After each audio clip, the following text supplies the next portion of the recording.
తన అరెస్ట్ వ్యవస్థల వార్తలు మాజీ మంత్రి కారుమూరి నాగేశ్వరరావు ఖండించారు. తన నివాసంలోనే ఉన్నానని, తన అరెస్టుకు సంబంధించిన వార్తలు నిజం లేదని స్పష్టం చేశారు. జూన్ 12 నిర్వహించబోయే చంద్రబాబు వెన్నుపోటు 2 ఏళ్ల నిరసన కార్యక్రమం విజయవంతం చేసేందుకు పార్టీ నాయకులు, కార్యకర్తలు, అభిమానులు పెద్ద సంఖ్యలో పాల్గొనాలని పిలుపునిచ్చారు. కావాలని ఇవాళ రేపటి ప్రోగ్రాం ర్యాలీ అందరూ కూడా దీంట్లో పాల్గొని సక్సెస్ చేయాలని నేను తణుకులోనే ఉన్నాను. తణుకులోనే అన్ని కార్యక్రమాలు చూసుకుంటున్నాను. రేపు అందరం కలిసి ఈ ప్రోగ్రామాన్ని గట్టిగా జయప్రదం చేయాలని చెప్పి మిమ్మల్ని కోరుతున్నాను. కావాలని నన్ను ఏదో అరెస్ట్ చేశారని, అది చేశారని చెప్పి ప్రాపగాండా వాళ్ళ టీవీ రేట్లు పెంచుకోవడానికి ఏదో చేస్తున్నారు. అంచేత అటువంటిది ఏమి లేదు. ఈ ప్రోగ్రాంలో మనం అందరం కూడా కలిసి చేద్దాం.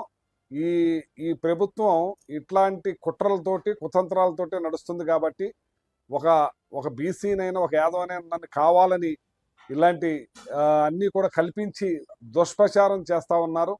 టీడీఆర్ అన్నారు, లేదు. సివిల్ సప్లై అన్నారు, లేదు. కార్జ్ అన్నారు, లేదు.